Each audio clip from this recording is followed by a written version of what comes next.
hoje nós vamos falar sobre investimentos.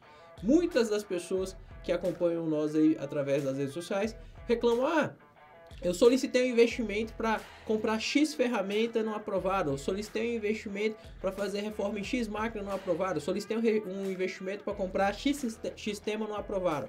Por que não aprovaram? Será que era economicamente viável? Quais são os tipos de cálculo que a gente faz para saber se o investimento é viável ou não é viável? Isso a gente vai ver agora nesta aula. O que são os investimentos? O que é o CAPEX? OPEX, nós sabemos que são os custos operacionais, o custo de sobrevivência daquela instalação. Agora, o que é o CAPEX? CAPEX, se a gente for pegar aqui ao pé da letra, vem de Capital Expenditure, que se a gente for traduzir, investimentos em bens de capital. O que são bens de capital? Capital é todo bem econômico aplicável à produção. E quando eu falo produção, eu não estou falando especificamente do departamento de produção. Qualquer bem que eu consiga produzir, gerar valor através daquele bem. Qual que é o bem de capital do taxista? O seu táxi. Qual que é o bem de capital do padeiro? Se ele for proprietário da padaria, obviamente. As instalações, os equipamentos da padaria. Então, tudo aquilo que é um bem econômico aplicável à produção e geração de valor é um bem de capital. Então, antes da gente prosseguir, temos que entender que os investimentos eles são divididos em 3 pilares. Quais são os 3 pilares básicos? Quais são os 3 pilares básicos dos investimentos? O primeiro investimento, eu só posso chamar algo de investimento se tiver se tiver os 3 pilares. Se faltar um desses 3 pilares, aquele montante de dinheiro não é investimento. É um custo, é uma despesa, é qualquer coisa, mas não é investimento. Então, para eu chamar algo de investimento, isso tem que ser baseado em 3 pilares. Quais são os pilares? Primeiro, retorno. Se eu tô com R$1 milhão aqui e vou aplicá-lo em algum lugar, eu tenho que saber qual que é a expectativa de retorno que eu vou ter em cima desse investimento. Eu vou ter um retorno aí de 30% ao ano, 50% ao ano, 10% ao ano. Eu tenho que saber a expectativa de retorno sobre esse investimento. Esse retorno ele pode ser positivo, conforme os exemplos que eu acabei de dar, ou ele pode ser negativo. Eu apliquei R$1, voltou 90 centavos. O que isso está me dizendo? Você teve um retorno negativo, logo você teve prejuízo. Então, eu tenho que saber qual que é a expectativa de retorno de um determinado investimento em cima desse montante que eu estou aplicando para saber se o investimento é viável ou não. Outra coisa que eu tenho que saber é o prazo em que esse retorno acontece. Vamos imaginar que eu chego em você e falo o seguinte: investe R$1.000 aqui agora. A expectativa de retorno é de 10 vezes. Você vai multiplicar esse dinheiro em 10 vezes. Então, quando eu olho só para o retorno, eu falo: bacana, vou investir 1.000, vai retornar 10.000? Excelente. Só que o prazo para que esse retorno aconteça é daqui 30 anos. Estamos em 2021, então em 2051 você vai receber os seus R$10.000 aí de retorno. É viável? Se a gente for colocar somente a inflação que vai trabalhar em cima desse retorno, em cima desse seu montante inicial, você vai ver que a inflação até 2051 vai corroer todo esse seu retorno. Então, eu tenho que ter um prazo bem dimensionado para que o retorno aconteça, para também saber se é viável ou não, tá? E risco é o terceiro pilar. Para que esse retorno aconteça, eu tenho que correr um determinado risco. Então, quando eu coloco lá, por exemplo, R$1.000 em uma determinada aplicação, onde eu tenho uma alta expectativa de retorno em um prazo e quanto menor o prazo, maior vai ser o risco. O risco, o que é o risco? É a incerteza, é um grau de incerteza se aquele retorno de fato vai se concretizar ou não. Depende de uma série de fatores, uma série de cenários que nós devemos mapear. Então, todo investimento tem um determinado nível de retorno, um determinado prazo para que esse retorno aconteça e tem um determinado nível de risco. O que cabe a quem é o gestor na frente desse investimento?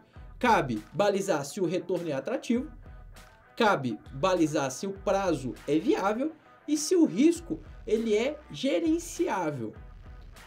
Eu posso ter a maior quantidade de risco que eu quiser, porém eu tenho que ter mecanismos de gerenciamento desse risco. O risco enquanto quantitativo, ele não é algo que é assustador. Eu tenho que me preocupar quando eu não tenho como quantificar esse risco e não sei quais mecanismos de gerenciamento desse risco eu vou usar, tá? Então, você deve estar se perguntando, qual que é a razão entre esses três? Se a gente for colocar aqui uma razão entre retorno, prazo e risco, basicamente vai ser essa razão aqui. Observa aí na sua tela esse gráfico. Observa aí na sua tela. Nós temos nesse eixo o retorno, nesse eixo o prazo e nesse eixo o risco. Quanto menor o prazo que eu quero para atingir um alto retorno, maior vai ser o meu risco. Na medida com que esse prazo vem passando, o meu retorno vem caindo. Por quê? Eu tenho uma coisa chamada, principalmente aqui no Brasil, eu tenho um negócio chamado inflação. O que é inflação? A inflação é a métrica que mostra qual que é a porcentagem de elevação dos preços dentro de uma economia. Basicamente, é o quanto o preço das coisas estão subindo em disfunção também do potencial de ganho daquela determinada população dentro de uma economia. Ou seja, se eu não contabilizar, né, a inflação durante esse tempo de retorno, o que vai acontecer?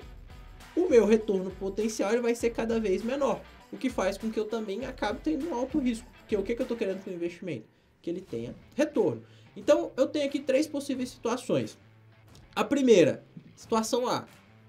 Quanto maior o retorno esperado no menor prazo, menor será o risco.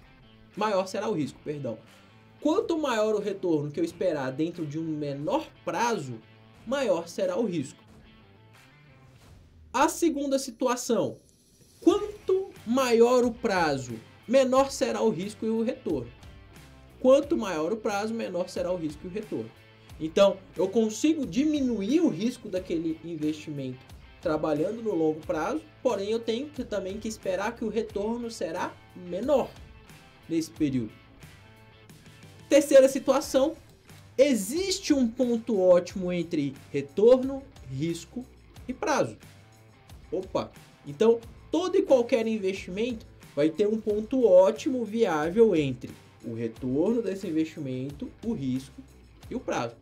Aí você deve estar se perguntando, então para eu ter um alto retorno eu sempre vou ter que correr um alto risco? Depende.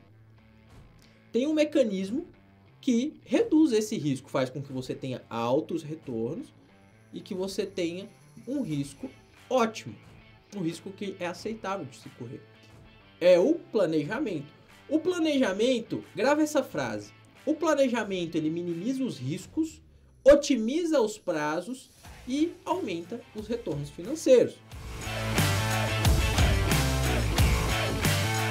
Uma das características mais importantes que diferencia gestores de manutenção de alto nível é a capacidade de realizar a gestão financeira da manutenção. Lidar com temas como orçamento, gestão de custos e investimentos demonstra um alto nível estratégico e é um fator diferencial no momento de ocupar cargos de gestão da manutenção. Se você deseja ser um desses profissionais, temos uma oportunidade imperdível para você. Estão abertas as inscrições para a segunda turma do curso de Gestão Financeira da Manutenção. O curso garante uma certificação de 60 horas, composta por 41 aulas gravadas em vídeo, divididas em 6 módulos elaborados para garantir a melhor jornada de aprendizado para o aluno. Além das aulas, você ainda conta com diversos resumos, exercícios e apresentações em PDF para melhorar ainda mais a absorção dos conteúdos e com uma planilha exclusiva para realizar a gestão financeira do setor de maneira automatizada. Adquirindo o curso de Gestão Financeira da Manutenção, você ainda recebe 3 bônus exclusivos. Primeiro, curso online de gestão de estoque da manutenção com carga horária de 20 horas e certificado exclusivo. Segundo, planilha exclusiva para realizar gestão dos estoques da manutenção. Terceiro, acesso completo ao Ingeteles Toolbox, uma aplicação com diversas ferramentas para facilitar os cálculos e a elaboração de relatórios de indicadores de manutenção. E ainda tem mais. Adquirindo o curso nas primeiras 24 horas de lançamento, você poderá comprar outro curso online da Ingeteles por R$1. Você não ouviu errado. Nas primeiras 24 horas da liberação do curso de Gestão Financeira da Manutenção, você irá levar também um curso de PCM, Planejamento e Controle da Manutenção, FIMEA, Análise dos Modos e Efeitos de Falha ou GPM, Gestão de Paradas de Manutenção por apenas R$1. Faça sua matrícula no curso de Gestão Financeira da Manutenção e junte-se a outros 12 mil profissionais formados pela única Escola Brasileira de Gestão da Manutenção, certificada ISO 9001, pagando apenas R$ 77,75 por mês. Custa menos que o seu iFood. Não perca tempo e torne-se um profissional especialista em gestão financeira da manutenção. Ingeteles, a sua escola de gestão da manutenção.